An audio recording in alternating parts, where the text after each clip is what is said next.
सोचिए ये कैसी सरकार है कि हाईकोर्ट को इंटरफेयर करना पड़ रहा है चुनाव करवाने के लिए। ये सरकार पिछड़ा विरोधी है। पंचायत चुनाव बिना पिछड़ों को अधिकार दिए करा दी। अभी नगर निकाय चुनाव में जो उन्होंने अपने मुंह से घोषणा किया था, वादा किया था, 27% की जगह 14% करके इन्होंने पिछड़ों को अपमानित किया है और पिछड़ा समाज इनको कभी माफ़ नहीं करेंगे। 20 लाख 25 लाख में पेपर ये सरकार बेच रही है। पेपर नहीं बेच रही है, नौजवानों का भविष्य बेच रही है। और रहा घाटशिला उपचुनाव का, तो हम लोग वहाँ घूम रहे हैं, लोगों के बीच जा रहे हैं और लोगों के मन में ये सरकार के प्रति नफरत हो गया है। कांग्रेस, जेएमएम, आरजेडी ने घोषणा पत्र में लिखा कि नगर निकाय चुनाव हो, पंचायत चुनाव हो, उसमें 27% पिछड़ों को आरक्षण देंगे।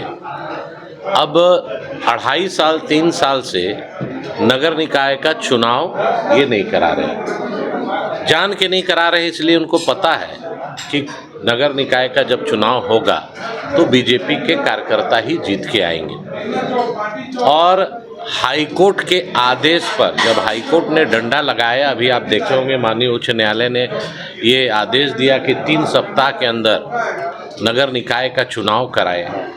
और आप सोचिए ये कैसी सरकार है कि हाईकोर्ट को इंटरफेयर करना पड़ रहा है चुनाव करवाने के लिए। लाल किताब संविधान का लेकर ये घूमते हैं और लोकतंत्र की हत्या करते हैं। चुनाव को बाधित करना, उसको रोकना और ट्रिपल टेस्ट कराना, कितना टालते टालते अभी इनका अक्टूबर में ये प्रकाशित किए। और ट्रिपल टेस्ट इसीलिए किया गया कि आबादी के अनुसार आरक्षण का प्रोविज़न नगर निकाय चुनाव में किया जाए। अब नगर निकाय चुनाव जब कराना है तो आप कैबिनेट में परसों निर्णय लेते हैं कि पिछड़ों को 14% देंगे। आप नौकरी नहीं दे रहे हैं, आप चुनाव करा रहे हैं। नौकरी की बात नहीं है, यहाँ चुनाव की बात है।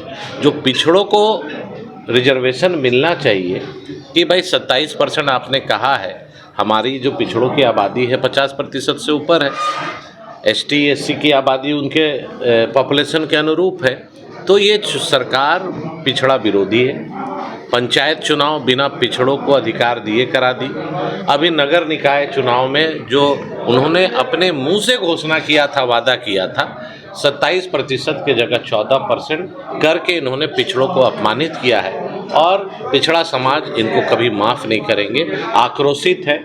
और रहा घाटशिला उपचुनाव का, तो हम लोग वहाँ घूम रहे हैं, लोगों के बीच जा रहे हैं और लोगों के मन में ये सरकार के प्रति नफरत हो गया है। आज युवा आक्रोशित हैं, आज अपने आप को ठगा हुआ महसूस करते हैं। जो एग्ज़ाम होता है, बच्चा एग्ज़ाम देकर लौटते वक्त ही मोबाइल पे व्हाट्सएप में आ जाता है कि पेपर लीक। 20 लाख 25 लाख में पेपर ये सरकार बेच रही है। पेपर नहीं बेच रही है, नौजवानों का भविष्य बेच रही है। तो ये सरकार ना नौकरी दे पा रही है, ना यहाँ के पिछड़ों का हक अधिकार दे पा रही है, ना यहाँ लॉ एंड ऑर्डर दे पा रही है, ना यहाँ इन्होंने कहा था कि प्रत्येक महिलाओं को 2500 रुपया जो 18 वर्ष से 50 वर्ष तक है उनको मैया सम्मान दिया जाएगा। आप जाके पता कर लीजिए, हम लोग गाँव में जा रहे हैं तो महिलाएँ फॉर्म लेके सामने आ रही हैं। तो घाटशिला का रिजल्ट कैसा है? स्वाभाविक है कि इस बार वहाँ कमल खिलेगा और 14 तारीख को आप रिजल्ट में देख लीजिए।